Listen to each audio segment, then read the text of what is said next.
Welcome, Tom Milligan. Glad to be here. Okay, so Tom, let me first just tell everybody that if you are a TikTok addict, this is your guy. Yes, you want to go follow Tom. So the links are all above the video, and we're going to be talking a little bit more about what you're doing, and yeah, I think people are going to find this very interesting. So, first of all, tell us a little bit about your own upbringing. Was it happy? What's the main lessons you learned? And Yes, I actually often refer to my childhood as a charmed life. I grew up in the traditional nuclear family. I had parents who loved each other. I literally never heard them fight. I literally never heard them disagree in my entire life. My dad worshiped the ground my mom walked on, and he taught all five of his sons how to treat their partner. And he taught my little sister how to, what she should expect from a partner. And so, yeah, I grew up in a very charmed life. okay, so your relationship history, how's that going? My relationship, what? History. My history is sordid. So I got married the first time when I was 24 years old, I believe. And I married probably for all the wrong reasons. I met this woman at work and we became friends, friends to the point where I would actually set her up with my friends. So it wasn't just, how you doing in the hallway. We actually became friends and ended up at dinner together with different people and stuff like that. And over about a year, we became very good friends and I asked her out and we went on a date, and 5 months later we were married. Now, again, so it wasn't really a long courtship, but it was a long friendship prior to the courtship. And some people think that's the right way to do it, and maybe it is. But the reason I say But it sounds beautiful. yeah, on the outside, it does sound beautiful. Mm. But the reason, and I look back at this and I'm not blaming anyone but myself. So if any of this is taken as me blaming someone, please just come back to this segment where I say I'm not blaming anyone but myself. But we dated, and I wasn't, I don't know what the word is, in love with her. I wasn't like, oh my gosh, this is the one for me. But then I took her home to meet my parents because she checked all the right boxes. She checked she was attractive. She was nice. She had a good family. She was the right religion at the time. And that was a big thing for my family. And I brought her home to meet my mom. And literally she's the very first person I'd ever taken home to my parents where my mom approved. And every single woman or girl, this is, 30 years ago, every single girl that I'd ever brought home to meet my parents, my mom said, oh, she looks hard. That's the word she always used. And, I was a teenager and a young 20-something. I dated women I met at concerts and stuff. So when I brought this girl home and my mom said, oh, she's wonderful, don't lose her. That meant something to me. And so I didn't lose her until 10 years later. So we got married, and there was never any passion in the marriage. It was a good friendship for the first several years. But about 6-7 years into it, we had twins at this time. I remember talking to my brother, who's my best friend, and I said, I don't know what's going on, but I don't recognize myself. I feel like I'm plastic Tom, and I feel artificial.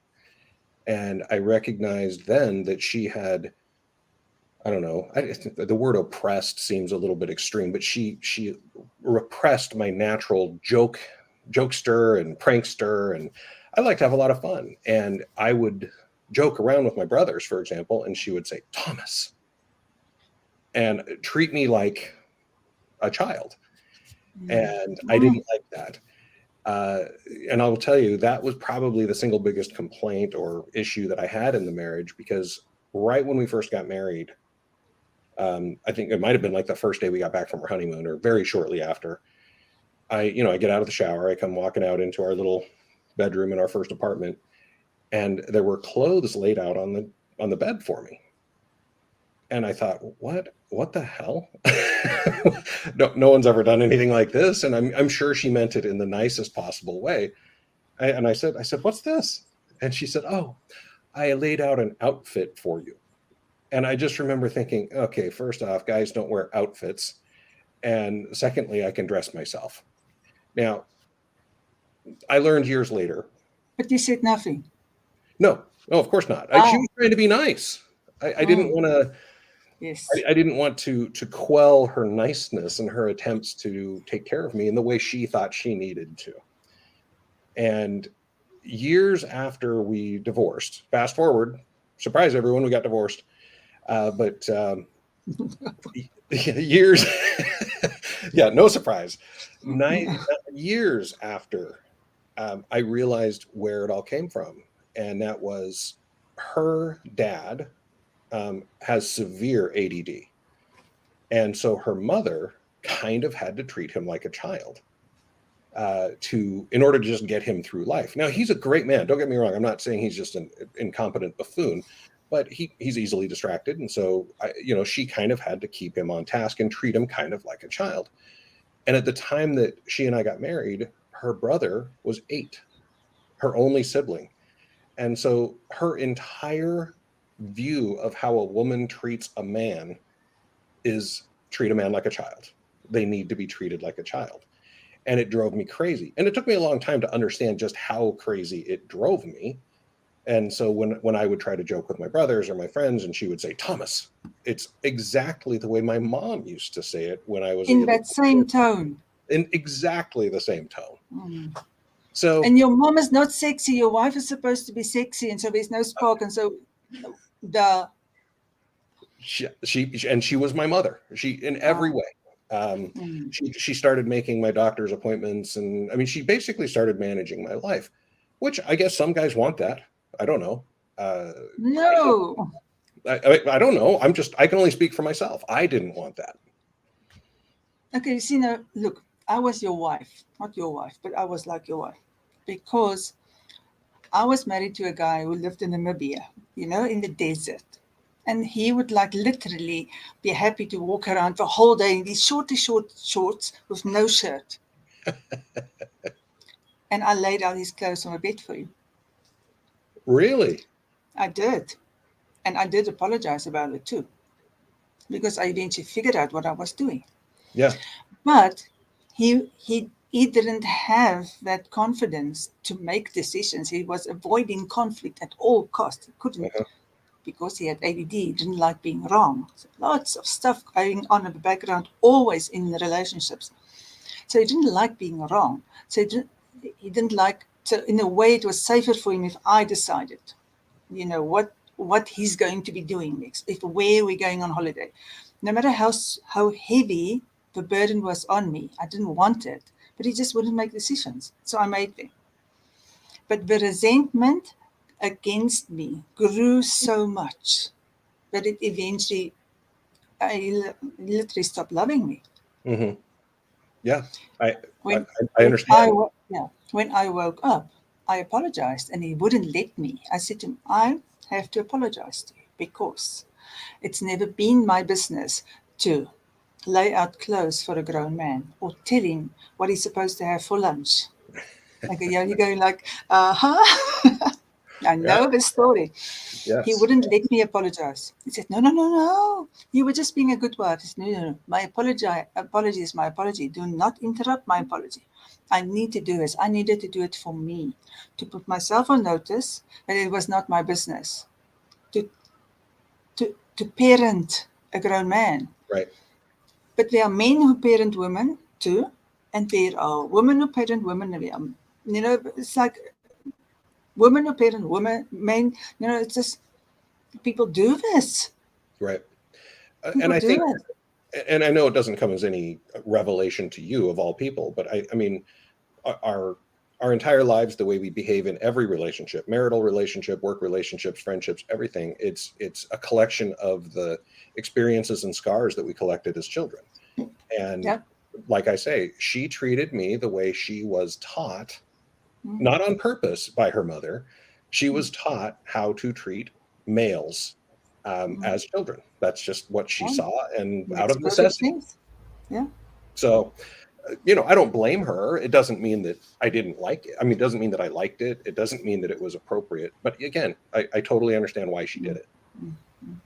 But if we have a teeniest little bit of people pleaser in us, and pleaser is such an important topic, because even the teeniest bit of either people pleaser, which means I'm trained, because a lot of guys get trained to please their mother, you know. Hmm. My job in life is to please my mother. I have to keep my mother happy. So we're pleasing somebody that way. So I have to keep somebody happy. So that could be the one thing going on. My husband's case, it was avoidance of conflict at all costs. Conflict is something that doesn't happen, forget about it. Well, Or the way, otherwise, if we have this insecurity from having had an insecure upbringing, then we would avoid it because we fear abandonment. hmm, Whichever way it comes from, the training is in place, and we just have to learn to say no, yeah. no. Well, what's interesting is that it's a volatile cocktail when you get somebody who was trained like my first wife was to treat her husband like a child, Mm. and then the training I received, which was worship your partner, and I don't mean in a weird way, but just take care of your Like your partner. father, your mother. Yes, Mm. but then my dad used to tell all five of us, five boys. My dad trained us very, very well, and he said, "Boys, the two most important words you'll ever use are yes, dear." And so here I am, my entire life being trained that yes, dear is such an important thing. And then I get someone who treats me like a child. And so, yes, dear, yes, dear, yes, dear. And again, in speaking with my brother, again, 5 or 6 years into it, or 6 or 7 into it, probably, he said, Dad's right. Those are great words as long as you find someone who doesn't take advantage of it. Mm. And Mm. and so again, I don't mean to keep going back to this. I don't think she purposely or consciously She took didn't advantage. know. She had No, no she didn't idea. know. This is This just is her. how it's done. This Yeah, is this right. is what you do with I'm mail. doing my job. Yeah, I'm doing my job. Yeah. And so and who knew? I had no idea when we got married that was going to become the cocktail of destruction. And so We should all go to marriage school. You yes. know, they can let us drive on instinct, but they should send us to marriage school. It will be less fatal. Yeah, the question is who gets to teach it? You I do. will. You do, not me. Yeah, because your job is a whole different story. Your job is the other side. Yeah. Okay, so what do you do? It's no. I want to go back to the relationships because you're still talking about this. Yes. Yeah. So So, yeah, so then I got divorced. You want to go that way? yes, I want to know what I want to Okay. know. When you're telling us how you messed up, and I want to know how. I want to know the story about what are we doing to fix things, Yeah. and what are we saying to people out there. Yeah. So, all right. So to keep the story going, after almost 10 years, we ended up divorced. And there, again, no surprise there. Uh, by the last 2 years, we weren't sleeping in the same room, let alone the same bed. There was very little contact sexually. We were, um, we went to some counseling, and I remember saying to the counselor, she said to me, she said, "Well, Tom, what do you think is wrong in the marriage?"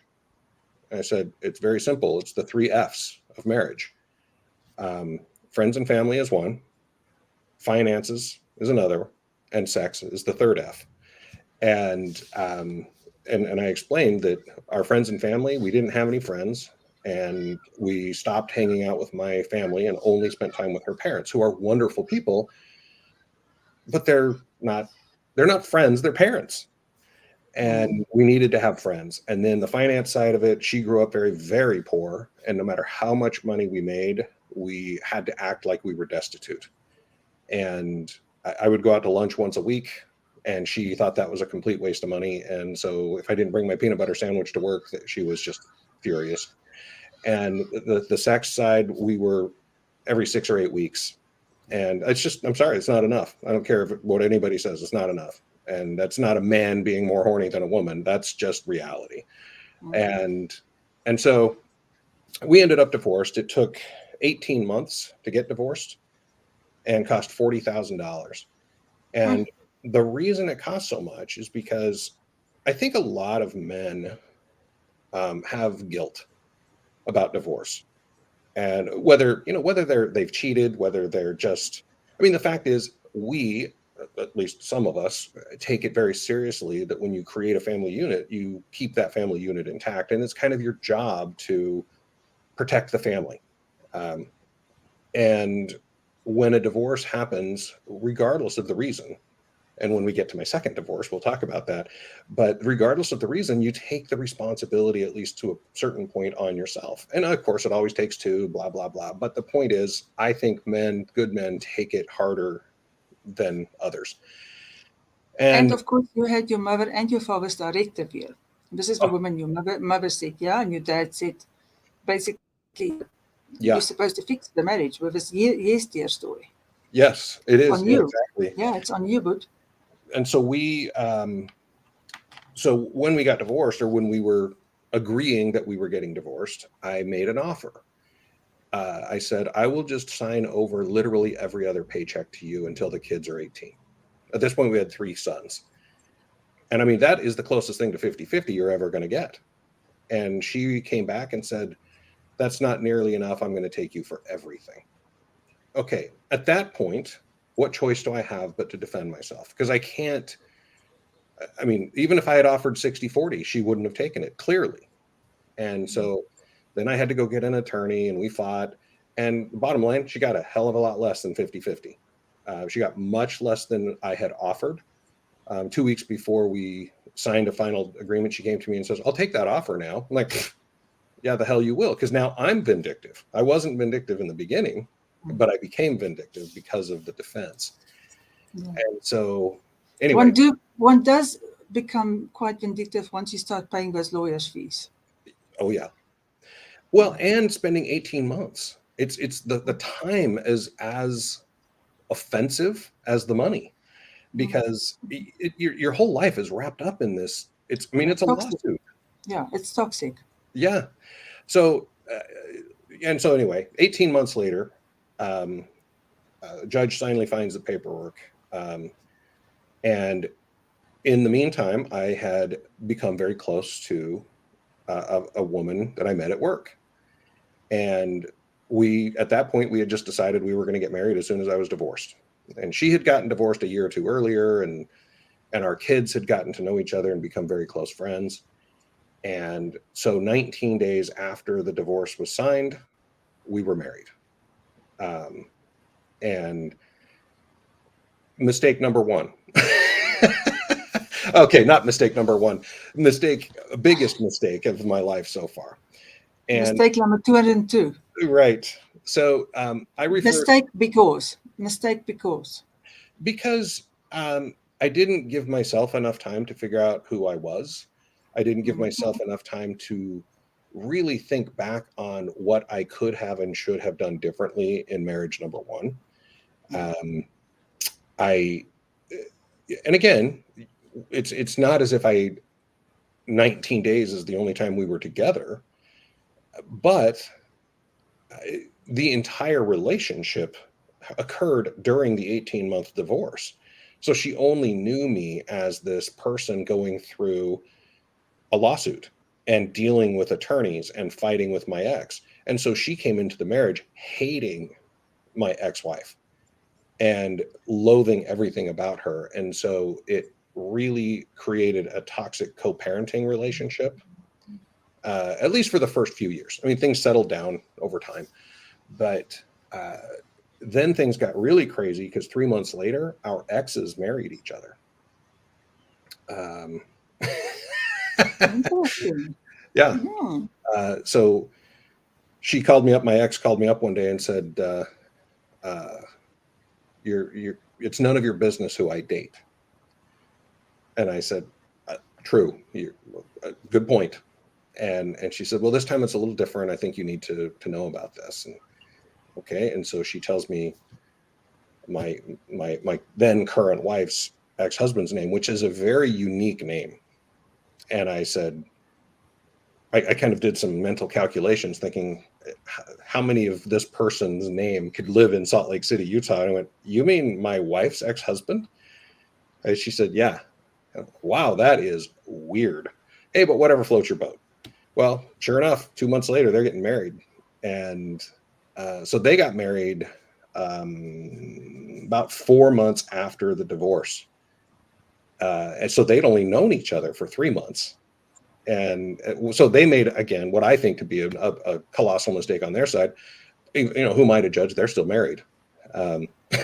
So maybe it was the right thing for them. I don't know. They don't seem very happy, but that's, again, not for me to judge. So anyway, so I got married. Look, but look, he's getting his clothes laid out for you. Right. So, and he's got nothing to complain about. Interestingly enough, my second wife, and it's not her real name. I call her Trinity. That's what how I refer to her when I use her name. And again, it's a pseudonym. When Trinity and I got married, she made it very clear, because I had told her some of the complaints that I had. I don't want to be treated like a child. I don't want you to lay my clothes out for me. And she's like I would ever do that. And that was far better for me. That was the type of partner that I wanted or needed. And then when the two of them got married, Trinity went, whoa, that's perfect. He always wanted me to cook for him and clean and just be the housewife, not the professional woman that Trinity is to this day. And so she said, maybe they're perfect for each other. And so he became the stepdad to my children. And he's a good man. He's a really good guy. I like him. And my kids love him. So what else can I ask for? But they would tell me that he would literally come home from work and sit down at the kitchen table and read the paper. That's how old we are, by the way. Would read the paper while she would cook dinner. I mean, that is like Norman Rockwell, 1953. Yet here we're doing it in the 2000s. So anyway, so maybe they are perfect. It's following the patterns, right? Yes. And we can be codependent if we find another codependent person who's willing to slot perfectly in that. There's no such thing as people can't be codependently happy. That's possible. It's still codependent, but you can be codependently happy. I always say that every one of us at all ages, we are all completely messed up. And by our parents, by life, by whatever, we all have our own, we're all messed up. The key is to find someone with compatible messed upness. And it's not the same messed upness, it's compatible. And if you can find somebody that's just got compatible messed upness, I think you're okay. Yeah, but we can get considerably more grown up.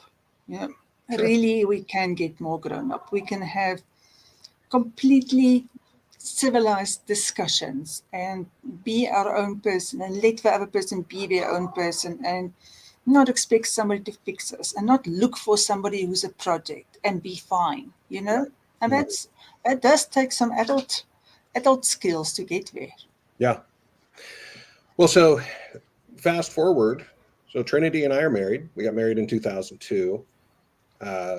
Fast forward to say 2016-ish. And we had progressed.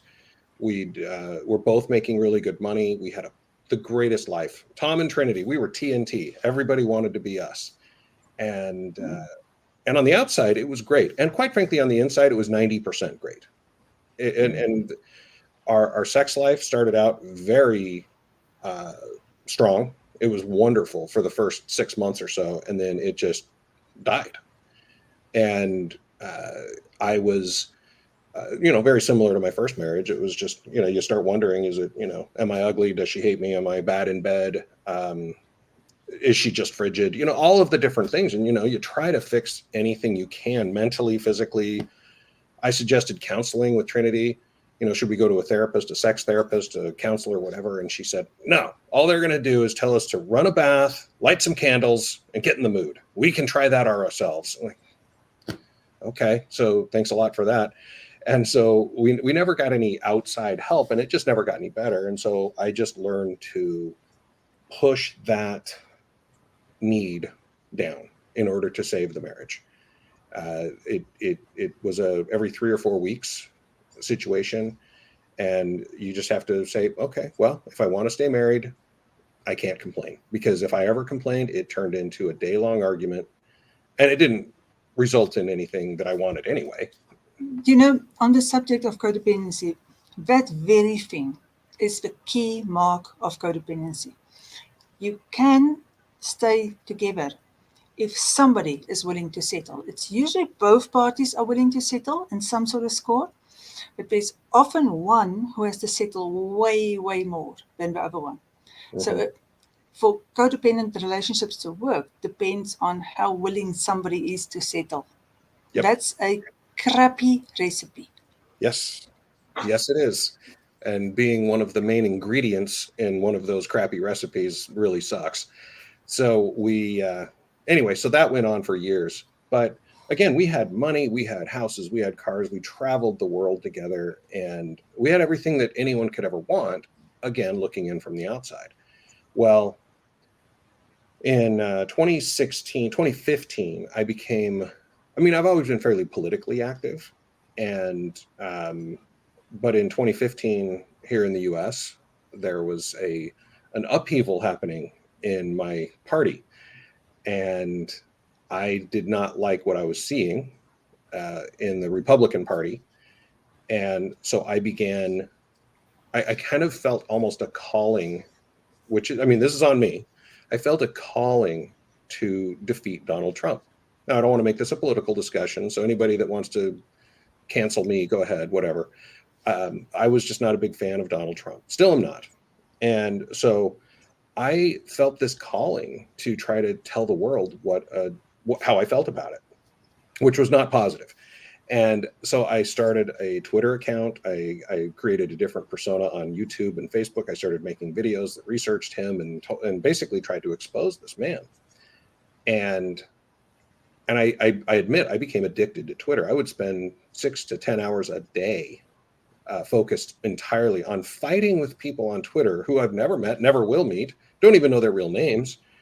But I was convinced that I was converting people. I never converted a soul, of course. And I think we all know that, online arguing about politics is never going to solve anything. But I needed to do it. And I think that is, if I'm going to take my part of the blame for what happens next, that's the only thing I can come up with. However, I was traveling a lot. But I would check in with Trinity on a fairly regular basis and make sure that my traveling was still acceptable, because I could curtail it to a certain extent. It wasn't an absolute requirement, but it really brought in the money. And so if I curtailed my travel, I could be home more, but we'd make less money. And so it was a balancing act for us. And we talk fairly regularly about that. And she constantly said, nope, everything's good. Everything's great. No problem. And that was fine until February of 2017, when I found out that she had been sleeping with one of our coworkers for about 6 months. Now, we did work together. So this was a joint coworker who was a friend of mine, or at least I thought he was. And she had just come back from a week-long business trip to Israel. And it was a short notice. She only had 48 hours notice before she had to pack a bag and go to Israel. Gone for a week. She came home. She had a cold. She took NyQuil and went right to bed. So I started doing laundry. I figured I'll take care of stuff. And, that was we did laundry. It's not she did laundry and I didn't. We did laundry. So I started doing laundry, and I opened up her suitcase to get out her dirty laundry. And in there, I find some lingerie that I had never seen before. And it was quite sexy. And long story short, I confronted her. She came clean, and I chose to forgive her because I truly loved her. Unlike my first wife, who I'm not sure if I ever felt true love for, I really loved Trinity, and I wanted to be married to her. And she begged for my forgiveness. She said it didn't mean anything. I bought it, hook, line, and sinker. And so we started counseling. We started doing all the right stuff to try and resolve this. Again, long story short, 2 years later, she started an emotional affair with yet another coworker. Both of these men are married, by the way. The first one has 8 children with his wife, and the second one has like 3 or 4, I don't know. And they started having an emotional affair. Now, I hope anybody listening to this knows what an emotional affair is. I did not. Yeah, people don't understand. No. It really is the same. Yeah. Well, it's worse. The break of trust and the loyalty lost, the abandonment, absolutely everything is exactly the same. Yeah. Again, times 1,000. It's the same times 1,000. It is so much worse. But I didn't understand that at the time. And so instead of understanding and dealing with it for the affair that it was, I had this, again, naive, now I understand, incorrect belief that if I could intervene and somehow fix our relationship before they had sex, then it wasn't an affair, and therefore it was much better. That was my intent, and it was pure intent. It was, and I felt like I didn't even have anything to forgive her for this time because she hadn't had sex with this guy. The fact that the first guy she talked to in the morning was him, the last guy she talked to at night was him. She chatted with him all day long on Slack and Zoom, and they would send funny pictures and memes to each other. He became her best friend, and I got pushed to the side. But I still thought there's nothing to forgive her for because they haven't had sex. And I absolutely, I look back on that and say, God, that was just so naive. And so if anybody learns anything from today, from me at least, if your spouse is texting with someone of the opposite sex, or even of the same sex for that matter, and hiding it from you, something's wrong. Yeah, That's a red flag. The cell phone conversations outside, turning the cell phone, suddenly disappearing to the bathroom to have cell phone conversations. Sign number 1. And by the way, the way I was able to equate those two is when she was having her first affair. Again, first that I know of. Who knows? Maybe she had 10 more. But when she was sleeping with the first guy, and I didn't notice it at the time, hindsight being 2020, I recognized that her phone never left her side. Whereas before, we just leave our phone sitting on the counter, on the couch, or whatever. But then as soon as the affair came to light, I saw, wait a minute. Boom. Well, then 2 years later, I noticed the same thing was happening. And the reason I know it's an emotional affair versus a physical, by the way, this guy lived 1,800 miles away. It would have been very difficult to have a physical affair between these two because we both work from home. It's not as if she could sneak out to Philadelphia from Salt Lake City without my knowing about it. And so I think it was a purely emotional affair, which I don't want to discount in any way, because again, I think the emotional affair is at least 1,000 times more painful than the physical. Yeah, especially from a woman's side. Mm-hmm. Because for a woman, having that emotional connection is the thing that you want the most. Mm-hmm. Yeah. For most women. Right. And a lot of times when a woman, and this is something that most women don't understand, when a woman don't get enough love and attention, they will use sex in the place of it. A lot of women don't understand it. When you get, it becomes really important. But when you get enough connection, the sex is not as important as getting that connection. And Right. it's very deep. It's a very deep kind of primal thing for most women, and we don't actually. It doesn't dial into our consciousness. Yeah. But men have got the same thing, by the way. Let me tell you that. Yeah. The less actual connection you have, the more important it is going to start counting. How long the times in between us. Yeah. So I need to go back. I forgot a really important thing about that first affair. That's important, I think, for the audience here. When I found out about that first affair, it was a Friday night, and we ended up seeing a counselor the very next day. She had been seeing a therapist for 6 months, and we called her and asked if she would see us as a couple, and she said, I can't do that because I'm already seeing her, but I will one time so that I can help you through this next day and then help you find a couples counselor. So we went in. Trinity signed away some waiver so she could talk to me, and it was all legal and everything. Well, Julie is her name. She's a wonderful therapist. I will never say anything ill about her. But what she said was, she said, Tom, Trinity has her support system. She's already told her sister and her friends. They've all been supporting her through this, which I didn't know that. Talk about embarrassing, by the way. Learning that the whole freaking world knows that you're being cheated on and you're the last to know. It's awful. But she said, so she already has her support system. Who is your support system? And I said, and she said, oh, and she made it very clear, you cannot be Trinity's support system and Trinity cannot be yours. You need somebody that you can talk to and share your feelings. And I said, well, I'll call my brother. He's my best friend. And Trinity says, oh, no, don't call Dave. He'll hate me. No, like an idiot, I agreed. Again, I'm trying to save this marriage to this woman I love, who I had chosen to forgive the night before. And I said, oh, okay, well, then if I can't call Dave, I will call Marco. And she said, oh, no, you can't tell Marco. He works at the company. He'll tell people. So we go through this list of friends, from closest friend to less close friends. And I finally get to like number 8 on the list, which I didn't prepare a list, obviously. I didn't know this was going to be part of the assignment. And I finally get down to a friend of ours named Sean.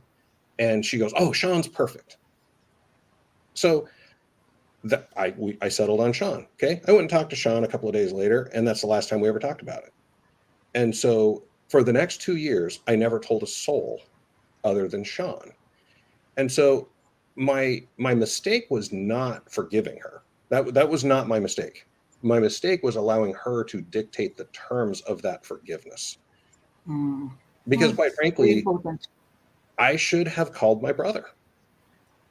And 2 years later, 2.5 years later, when the emotional affair became clear, when I finally realized what it was, my brother's the first person I called. And I told him about the first affair, and we cried together. And he cried out of pain for me, but also he was so hurt that I had not confided in him and allowed him to help me 2.5 years earlier. So the second thing I hope everybody gets out of this today is rely on your network. Don't wait till you're at rock bottom. If you have a support network, use it. They're there and they want to help. So anyway. Don't let anybody lay out your clothes, and don't let anybody tell you who your support network is supposed to be. Exactly. Like that. Yeah. So anyway,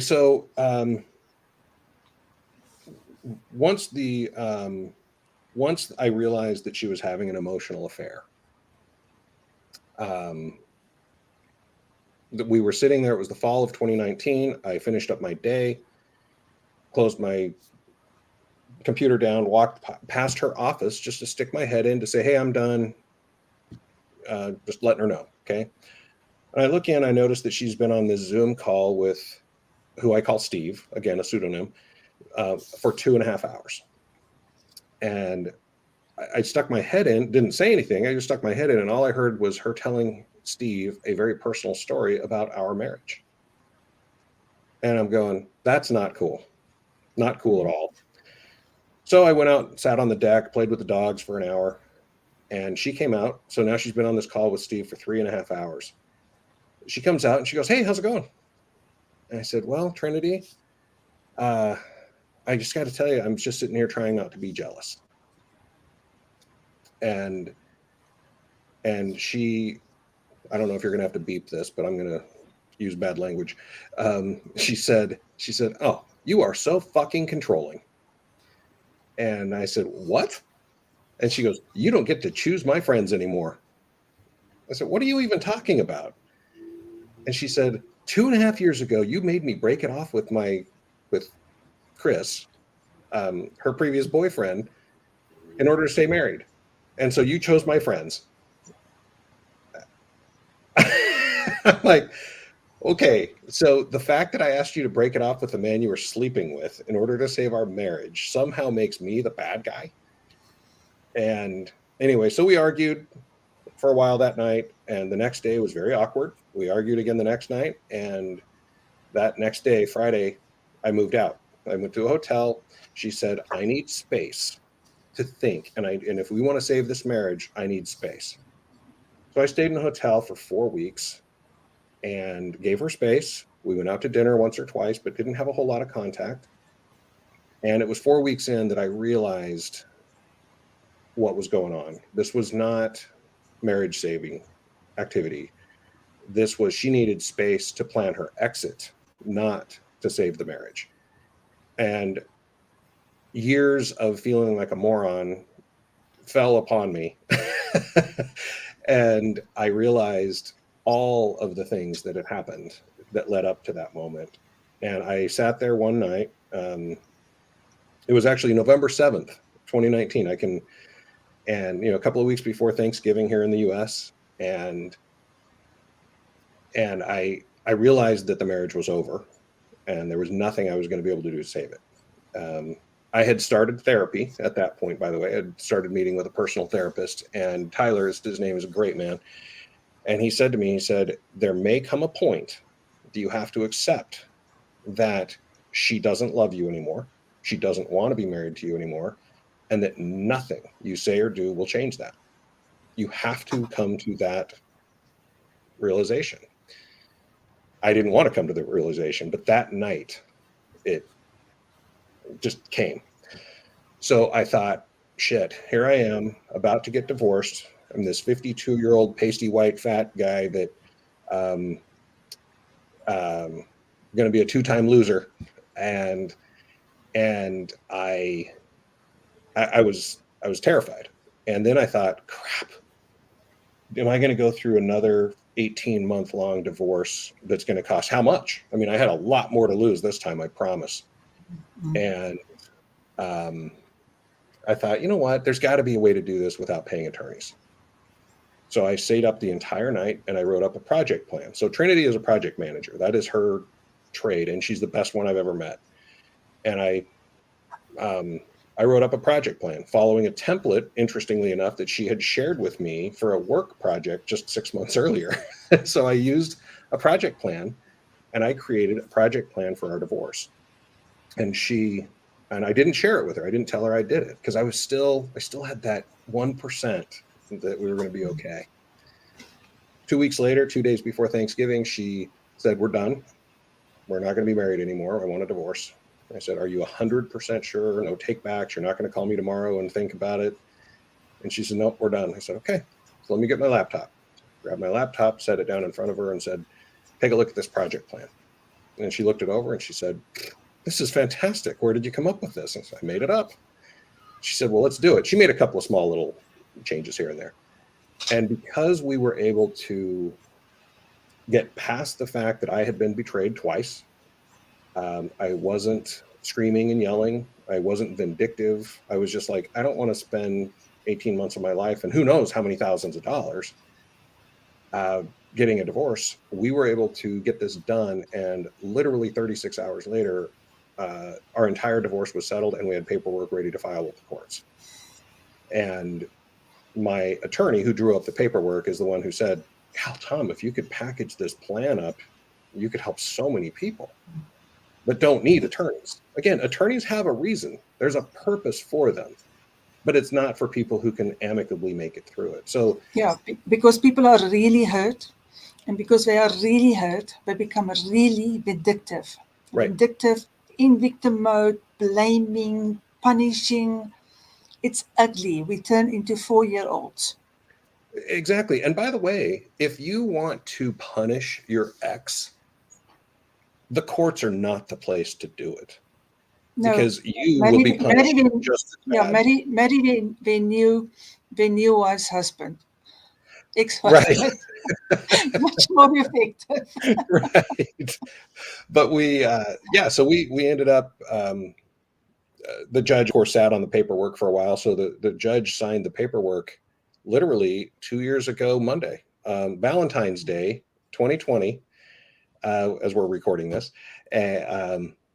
Valentine's Day 2020 was the day he signed it. So my divorcery is on Valentine's Day. And so the very next day is when I launched ourdivorce.com and using the plan as the foundation. And so that's where we are. Okay, so this is what you now do.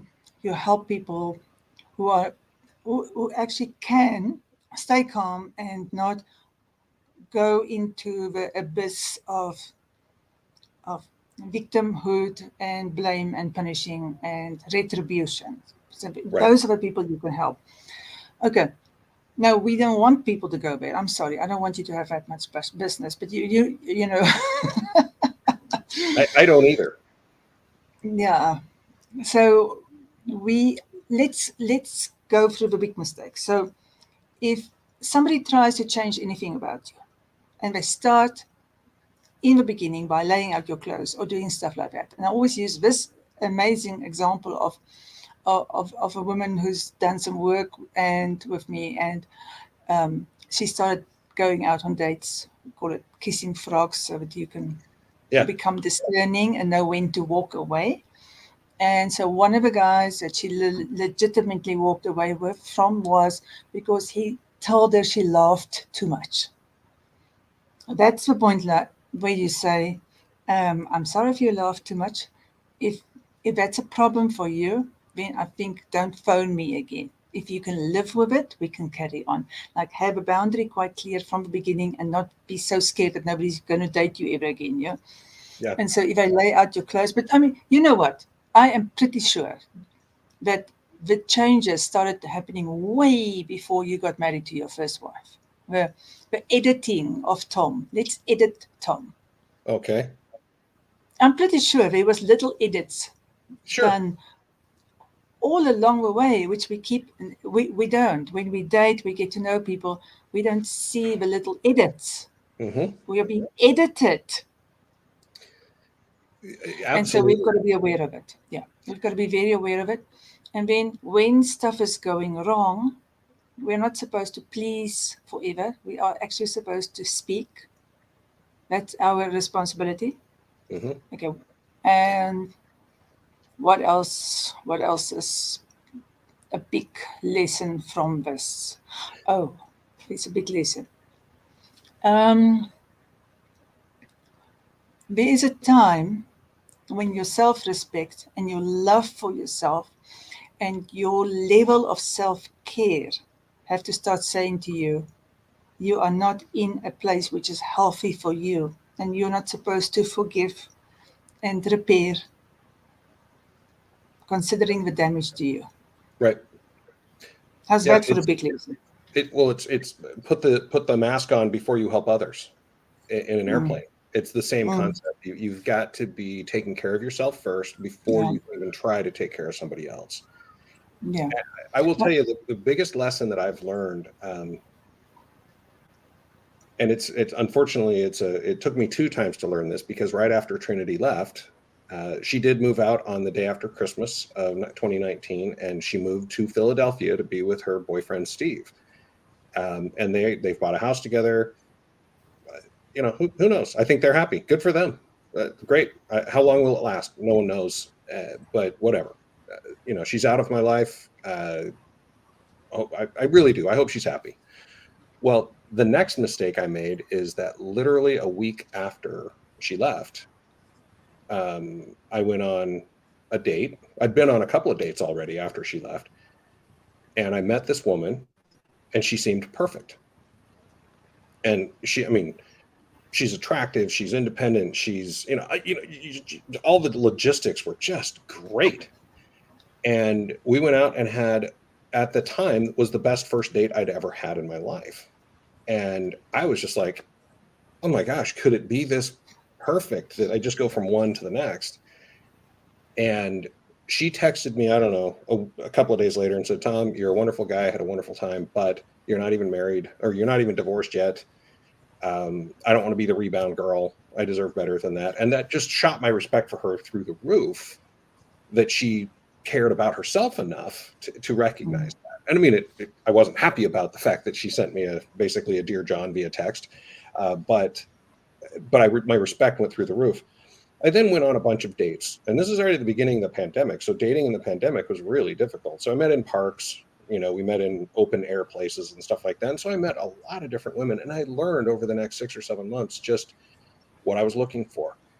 I had to start setting certain logistical boundaries. Like I had already raised somebody else's son. I wasn't going to raise anybody else's kids.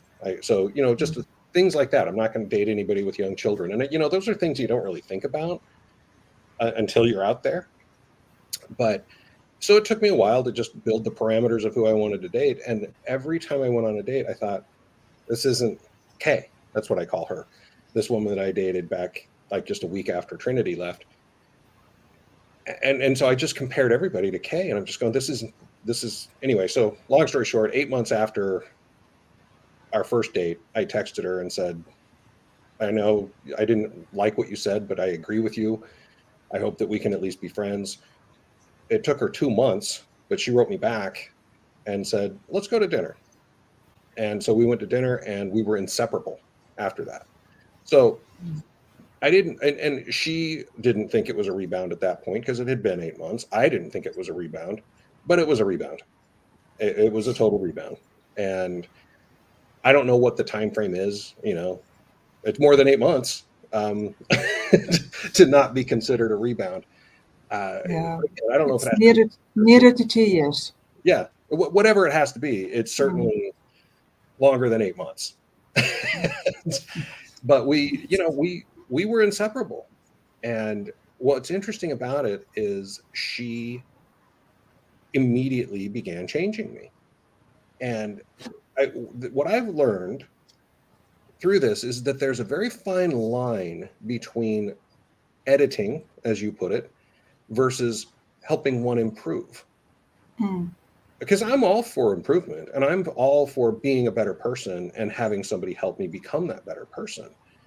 But and I hate to keep going back to the clothing thing. She didn't lay out my clothes for me, but we would go shopping, and she goes, you need to buy this. You would look much better in this.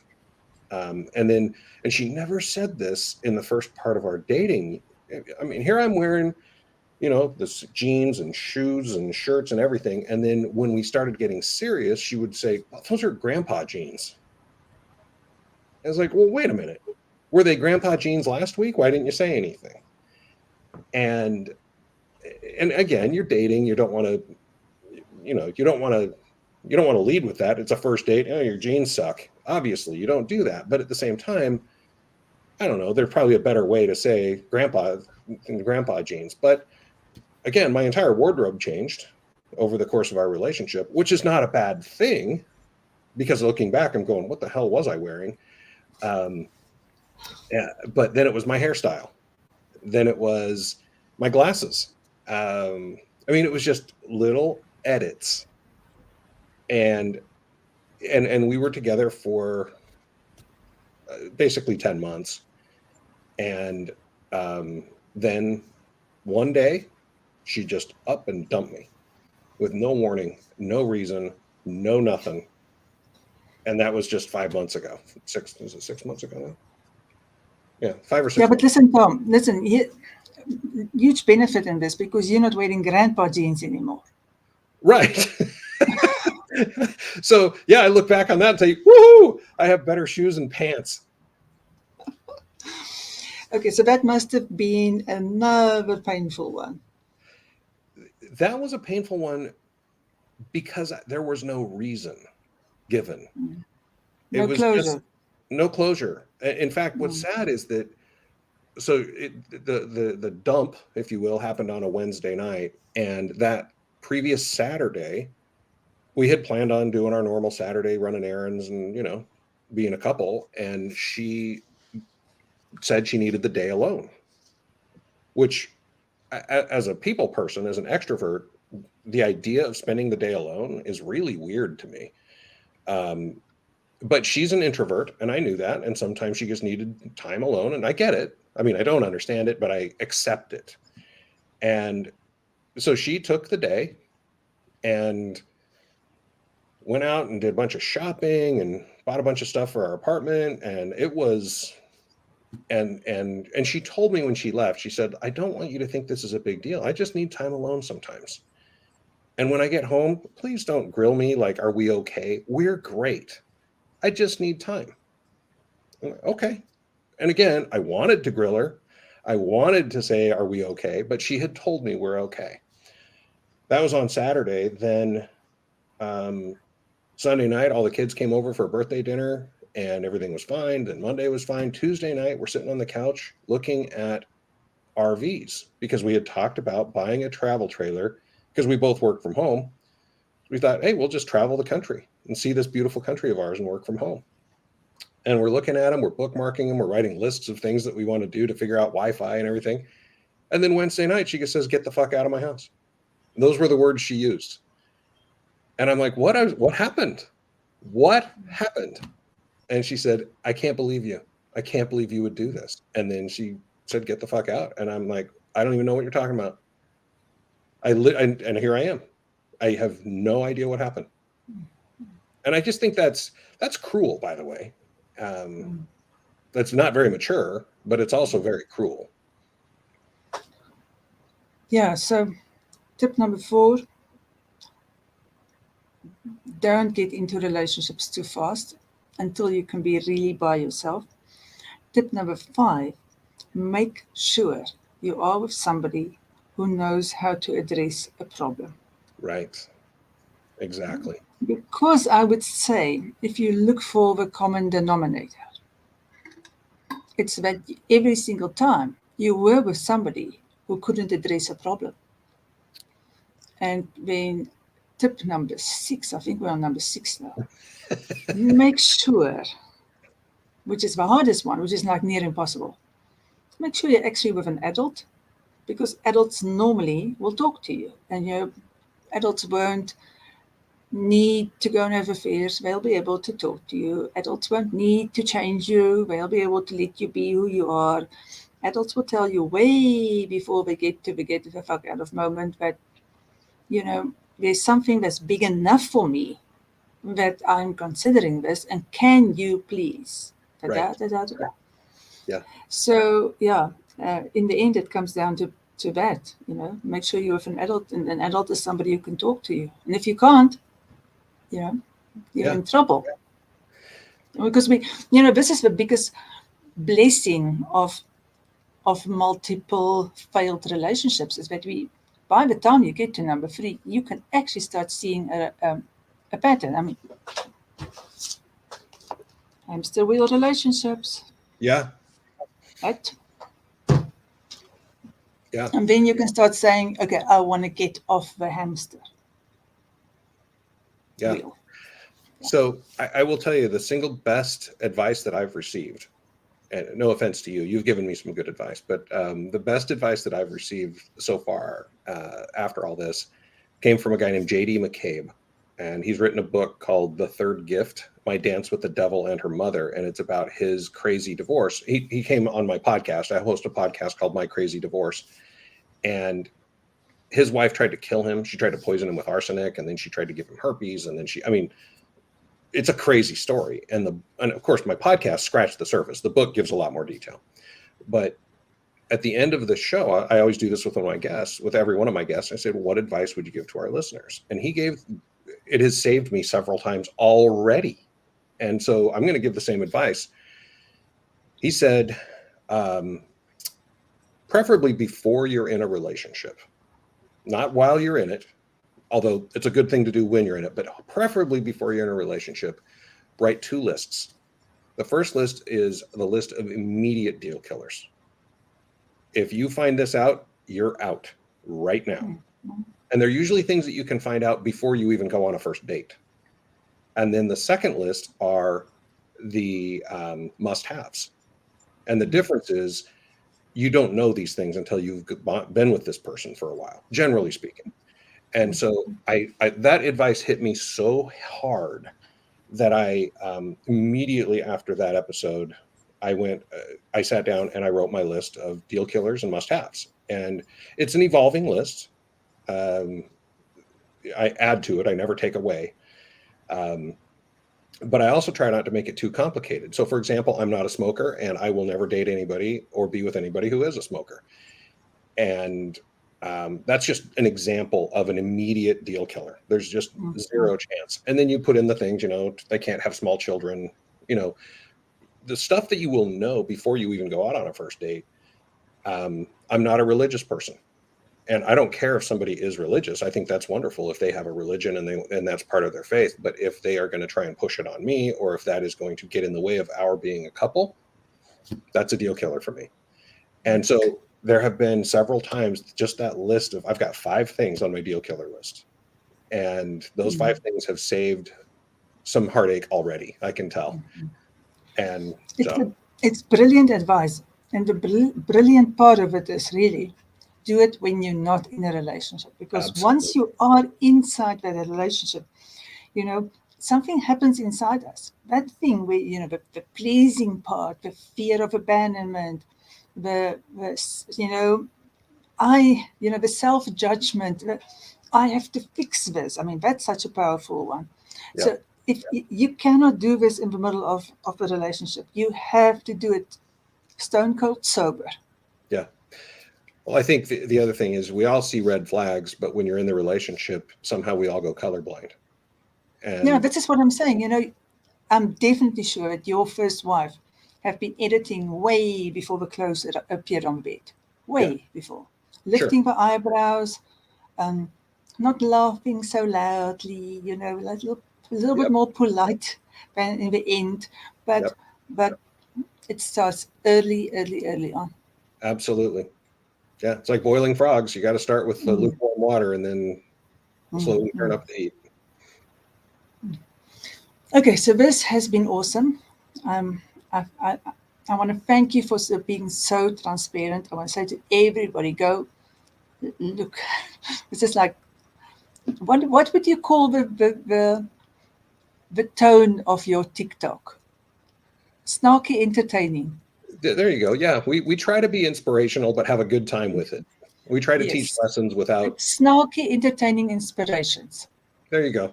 Yeah, we try to have fun with it. Yeah, it is very entertaining. And so there's a reason why you've got a big following on TikTok. So go find something else to be addicted to. Everybody who's on TikTok at your own peril, because once you are there, you don't leave the dark hole again.